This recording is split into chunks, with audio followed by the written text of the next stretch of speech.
Hello, you wonderful people, and welcome to another episode of Super-Fanta-Fi. This being a show where we talk about TV shows of the supernatural, fantasy, and or science fictional genre. For today's episode, I'm going to talk about the latest episode of Roswell, New Mexico. A lot of really interesting things went down in this episode, so let's break it down. First and foremost, I really like I love moments where just like everyone's together. I love that basically there's that moment where they're trying to Max is handing out marching orders about how they handle this whole thing of tracking down Bonnie and Clyde plus Teska, because they don't know who she is, but they know there's a third alien out there. But I love him giving marching orders, and pretty much everyone is there. The only person missing from the little squad is Kyle. But it's just kind of nice, just kind of everyone getting their marching orders. I thought was kind of interesting.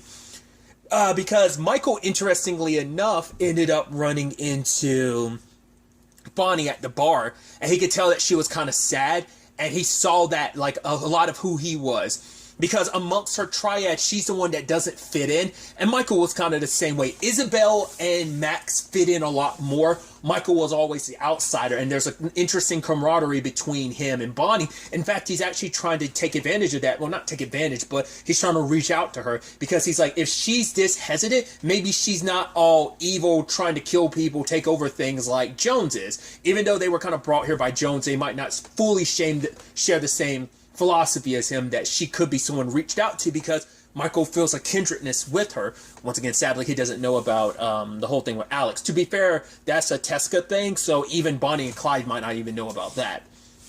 So Michael wants to reach out, but Max is telling him not to, and Michael internalizes that as like, oh, he just doesn't want me to do it because I'm the screw up, and he's worried I'm going to mess something up again.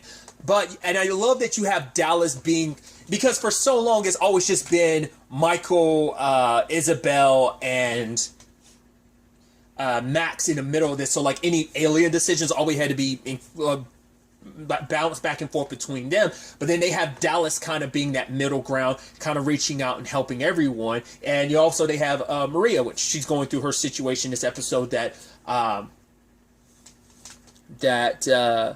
Dallas is helping her with. But because Dallas continues to support everyone, like he's the one that put Michael on the right track with the whole Alex situation, him being good, him not running away anymore. It's like, my bags are unpacked, and that's how they're going to say, I'm not going to pack up and run again. No, I found my place, and I'm sticking here. I'm staying.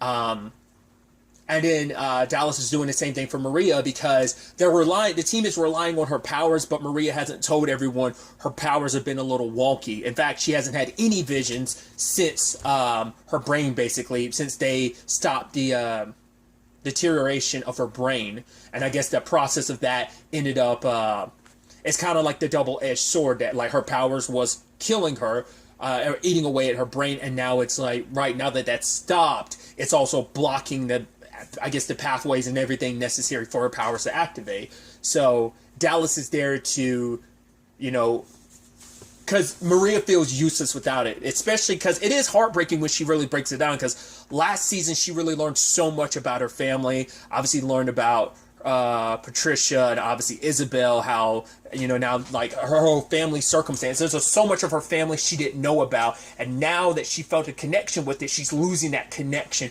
with her alien side of things, now that she's losing her powers, because she's losing that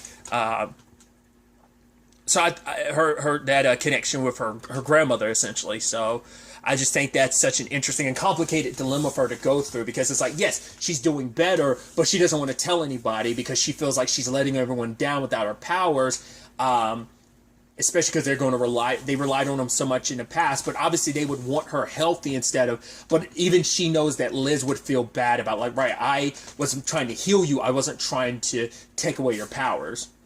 Kyle will probably feel very mixed about it, because for him it's like, no, you're healthy, that's all that matters, like your powers were kind of killing you, so if this is, as a doctor, helping your patient comes first. So it's like, right, you surviving and living because we all love you and care about you comes first and foremost. So she probably knows where Kyle stands on it. Liz would probably try to do whatever she can to probably try and help dive deep into the work, but there's like so much going on right now that she doesn't want to take anyone's attention away from everything that they're dealing with and what's going on right now. So, but Dallas is going to be the one that kind of help her.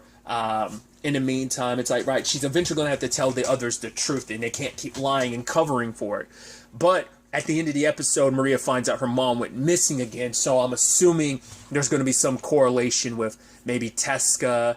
I don't know if Teska took her like she did with the whole Alex thing. We don't know. Because once again, Allie's missing too. So wherever Alex's situation is, Allie might be in the same boat, and maybe Maria's mom could be in the same vein, or maybe, or very least, maybe she's feeling something that's drawing her towards Teska and all that. Because we don't know who Teska, like, Teska might have some relation to Isabel's mom to Patricia, Isabel's mom, and Maria's grandmother. Like, there might be a connection there, and maybe Teska's presence is drawing Maria's mom to her. Maybe there's some correlation there. Maybe not. Maybe I'm reading too much into it. But it seems interesting that now, out of any time, is when she disappears. That's what's kind of interesting. And speaking of Dallas, I thought what's fascinating too is he even admits, like, helping out everyone isn't just out of selflessness, that there is a selfish angle to it, because helping out Maria, Isabel, Max, and Michael helps him feel closer to his dad, because other than that, he kind of doesn't, I think, he doesn't have any other, he's like, without them, he has nothing, without any other connection to his dad, and it makes him feel closer to his dad. So, and Maria wishes that she had her powers, because then she could probably get some more visions and probably give him a better feel and vibe of, like, who his dad was. He only got those little snippets of feel last season, so but this is a kind of, I guess, the closest he can get in that regard. So I thought that was kind of an interesting angle for him. It isn't just Maria dealing with the power situation. Max is too. Because talking to Liz, he explained, well, because he noticed that his powers were kind of off, and he thought it was simply because it's like, okay, I haven't flexed those muscles in a while. But when he was like shooting stuff with Cam, and he shot the cans, he pulled the bullet away, but he severely pulled it away to the point it went behind them and smashed into the window of her vehicle. Max's biggest concern is, ever since the link with Jones, he's felt different. Jones always told him he was only scratching the surface of what he was capable of, and now Max is scared of that. He's scared that these aliens, if they push him into a corner, he's scared of what he's going to do when the time comes, because it'll be something potential, like he opens the floodgates, it might be something he can't shut again. That he's not even the bull in the china shop, as he says, I am the Hulk in the china shop. And he's worried about that. So Liz is going to help him. They'll try to resolve this without Max having to rely on his powers. I think in the end, though, it's going to end up being that case that they're going to have to. Liz, on the other hand, is dealing with Shivani, who is one step ahead of them. When they ended up tracking down a place that could lead them to the aliens, Shivani's already on it, and she's already bought the property, which she already talked about that in episode 1, that what she would do for Allie, like, oh, I'm gonna buy this stuff, so she already made that clear. And she's already well versed in it. Like, she immediately tells, like, Liz, like, okay, you can cut the act. Like, let's skip over a part where you pretend like aliens have nothing to do with this. Because her and Allie ended up discovering some alien stuff a while back, and they've been researching it because their daughter is sick, and they're looking for someone with something with a healing property, which Liz knows an alien with a healing property, but obviously that's too much of an issue for Max without it being, a deathly issue. So it's like, probably try not to go down that route, probably trying to find a more alien technological route to potentially heal. So, but also it's Liz's way of trying to not expose, like, right, Shivani knows that aliens exist and are involved in all of this, Roswell's business, but she doesn't know about Maria, Max, Dallas, Isabel, and Michael. So keeping them out of her purview is on top, is that as well. But, she has to get super close and kind of fill her in on some details about what pointed them in that direction. So it's like, right, let's help each other in the long run, kind of using each other. But once again, the fact is that Shivani's assuming that Allie is working this problem wherever she is, even though they haven't been in contact. But once again, the last time we saw Allie, she met Teska. So that's why I keep thinking Teska had something to do with why. It's not just her being deep dive in her research and disappears. Like, no, Teska has something to do with that. So ultimately, when the time comes, the bank robbery happens, and luckily Max and Liz were able to get a step ahead when they ended up finding out that the next bank they were going after, because Dallas was able to pump Graham for that information. I love that back and forth. Like, Dallas really leaned into. Dallas is really good. He, amongst all of them, I think he's more of a people person. I'd probably say, like, him and Isabel are probably tied for being the people person. Max and Michael's the least people person, but I feel like Max isn't too better off than him. He's slightly better, but yeah, those Dallas and Isabel, I'd probably say Maria too, are like the better, like, people person. So like, that's why Dallas knew just how. I mean, I think it also helps, him being a priest and everything. I think it kind of helps in that regard with talking to people. And so he was able to get Graham to drop some information about the safety deposit box, because his grandfather worked at the bank and he saw something that glowed. So whatever Patricia put in there, the safety deposit box glowed. They still don't know what was in the first safety deposit box Bonnie and Clyde stole, but they ended up getting the second one before they could, setting their trap. And Michael comes off to be their hero because Liz convinced Max. Was like, right, let's call Michael, let him know that we can, this kind of go ahead, because it's a great plan. Yeah, there might be some risk involved, but it's kind of worth it in the end. It's kind of the whole point that Liz was making. So they go through with it. And I love Maxwell is able to luckily get under Clyde's skin, being like, yeah, you're not the one really in charge here. You're the one, basically, you're a punk taking orders, essentially. So, stripped them of their powers temporarily. Michael got them out of there, and him and Bonnie made a connection. She meets him at the scrapyard. I think it's going to be interesting, because they don't know who Michael is. They don't know that he's Joan's kid, and I think that's going to be an important detail that, right, they might not have Jones anymore. We'll talk about that in the episode, but they do have Michael, and that might be the second best thing. So we'll see how that potentially comes about. I don't know. Maybe not unless Teska will recognize Michael and be like, wait, you feel like Jones or something, and he's like, yeah, Jones was my dad. So, because at least they know he has a connection to Michael, because he said, Michael has a connection to Max. They already know that. He's just like, yeah, me and Max, the reason why I was able to find you and help you was because Max, me and him don't see eye to eye. So there's that. I think he told that to Bonnie by herself. I think that was like after, like, she met him at the junkyard. So, but he's going to teach her music just to kind of help, like, kind of fill that void a little bit in herself. So it is happening, and I think for Michael it is almost as interesting paying things forward as someone, as kind of having to struggle all that he did, and now being able, so many people have helped him be where he is right now, and now to be able to pass that a little forward. It's interesting because Dallas was like, no, like, you kind of pay it forward, you take all that good evolution that you've gone through, Garrett, and pass it on to someone else, and inadvertently it worked out in the end. So, and now he is passing that forward. So we'll see how that ultimately ends up working out on their front.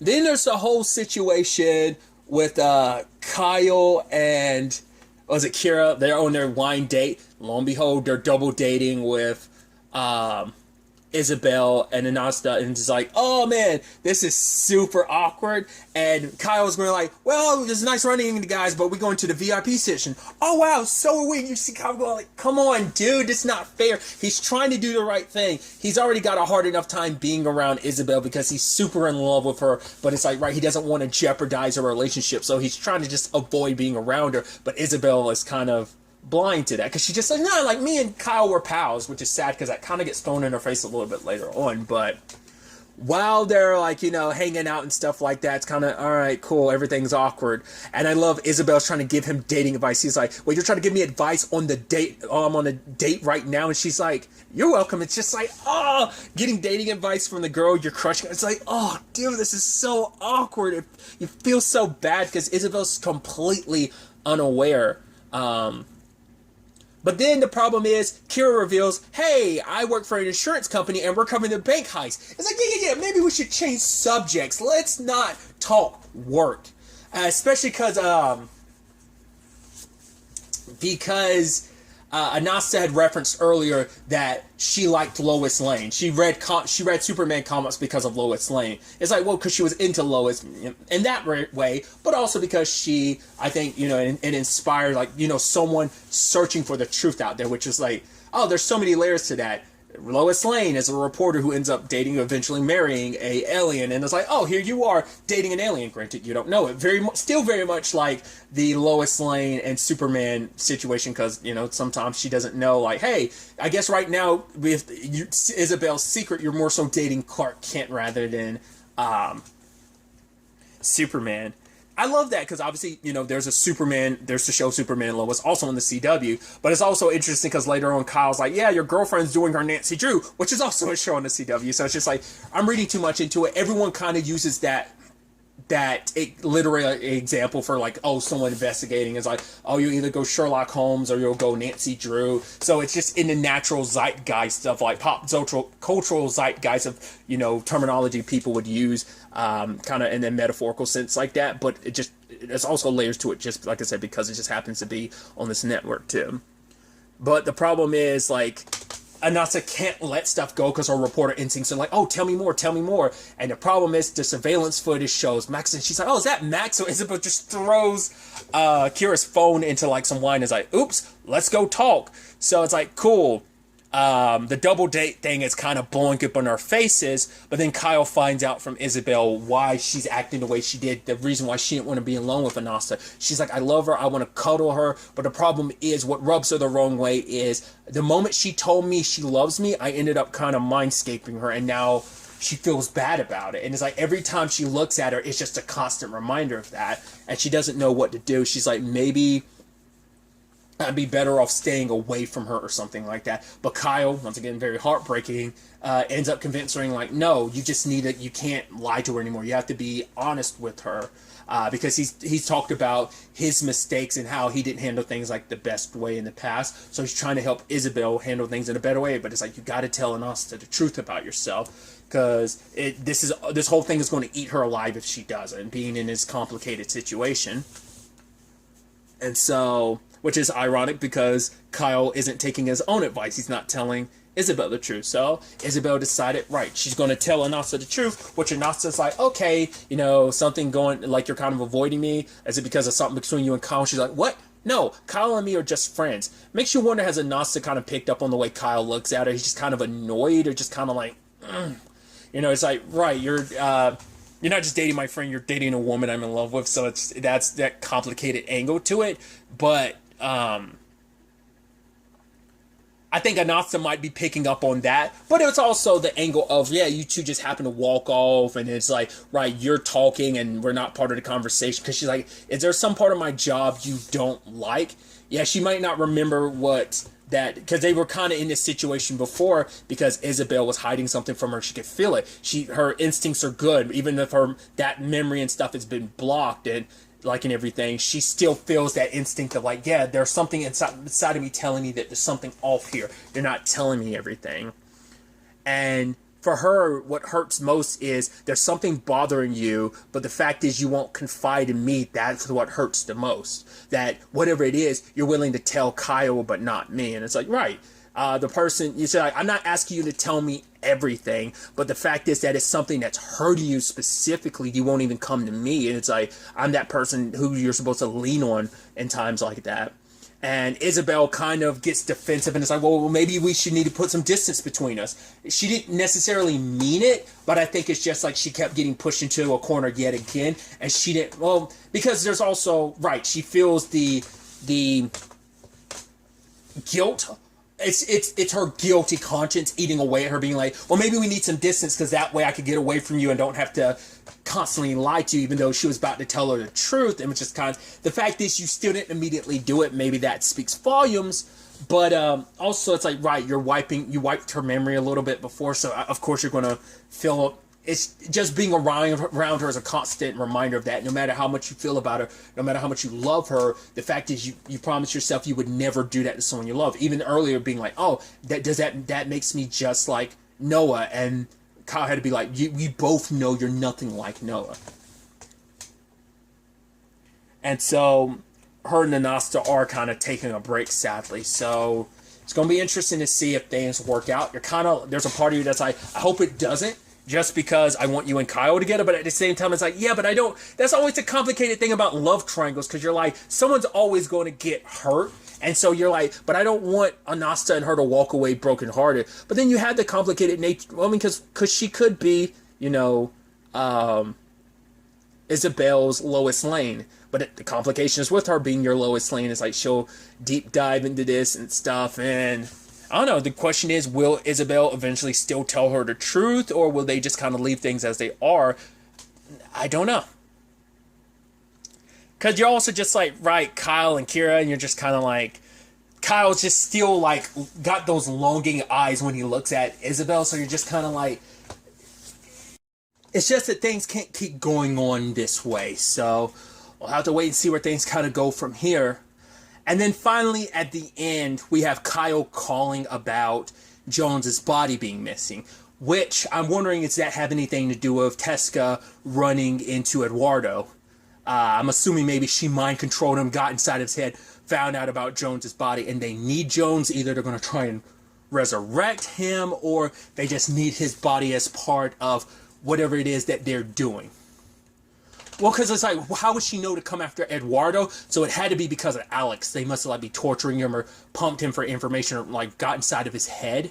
That's the case. Maybe Bonnie and Clyde do know about Alex. Who knows? So that's where I'm coming. That's why I'm thinking either they're going to try and resurrect Jones, or like I said, at the very least, they just need his body for something. So we'll ultimately have to wait and see. I'm very interested to see where the next episode ends up taking us going forward with all of this. But really, that's all I'm going to talk about. Till the next time we meet, be happy, be safe, live life to the fullest, and enjoy it. Good day, and goodbye.